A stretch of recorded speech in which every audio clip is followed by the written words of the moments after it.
the nation. And I must also add that the productive sector of our economy are the young people. And these young people, they don't use siren, they don't use convoys, and also they are not even captured in the economic indices of our country. Let me give you a simple analogy how doomed this country is. You see, among the police, only 13,000 police officers are engaged in fighting banditry and terrorist activities. 13,000. But go to the first CID, go and check. You can even use FOI to check this. 130,000 are following big men up and down. 130,000 are following big men up and down. In the Senate alone, and that's Senate and House of Reps, alone, there are 3,600 police people attached to these jobless senators and House of Rep people. Why will insecurity not persist in the country? If you see one small boy, just because he does Yahoo, he commands 4 or 5 policemen. That's why the country is fucked. I'm sorry to use the word, the F word. The country is doomed for real, and there's no coming back from it. Any nation where the police, the SSS, the army are subcontracted to politicians instead of policing the nation can never work. Forget about this cosmetic surgery and all these things.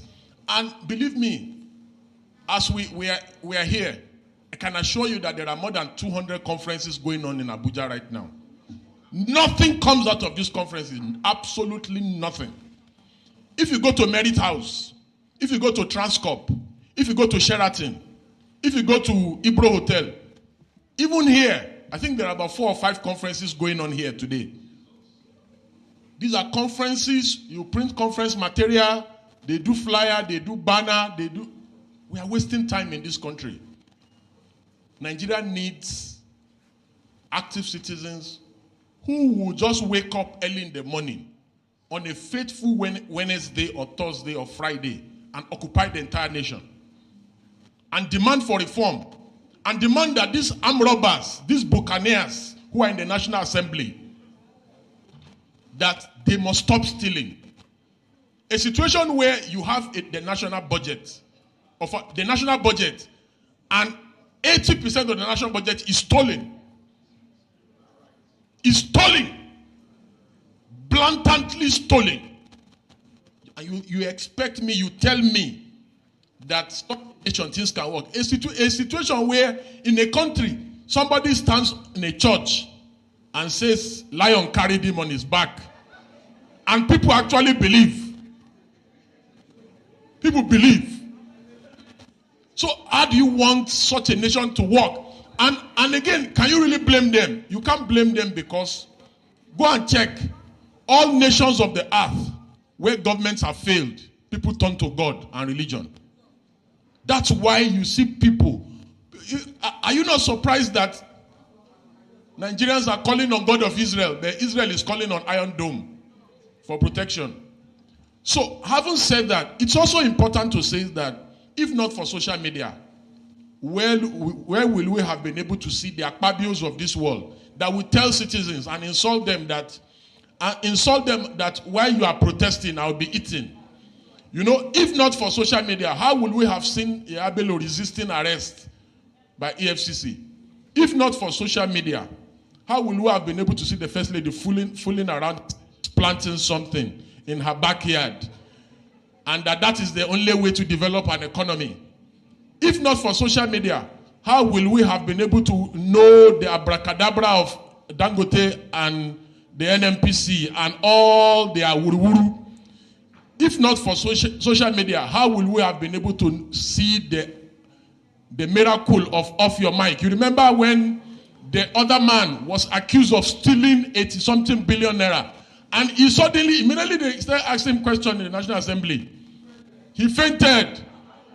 You know, if not for social media, how will we have been able to see the exposure of tribal bigots online who tells Igbos not to vote in Lagos in their own country on election day? If not for social media, how will we have been able to see the level of brigandry during elections and electioneering, where Edo election is just coming up in a few days. The last election in Edo, a reporter was reporting that APC is sharing 5,000. PDP is sharing 5,000. Everybody is collecting and everybody is happy.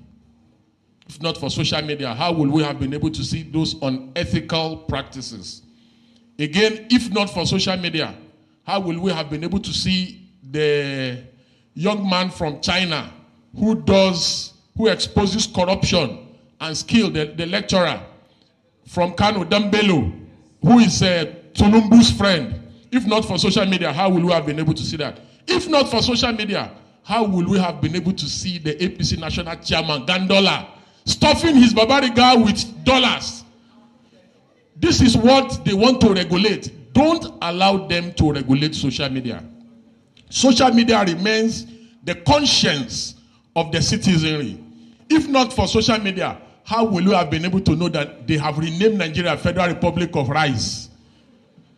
Every problem, they believe that rice is the solution.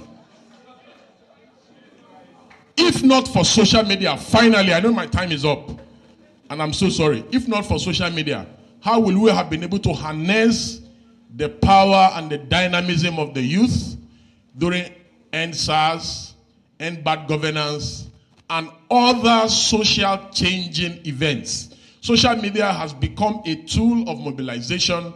The reason why the government is so scared and why they did everything humanly possible to stop protests and agitation is because they know. And the reason why they target social media is because they know the power that social media wields, and they intend to stop the power. And in closing, if not for social media, how will we have been able to know all the exposures of corruption in the society? For instance, there is a young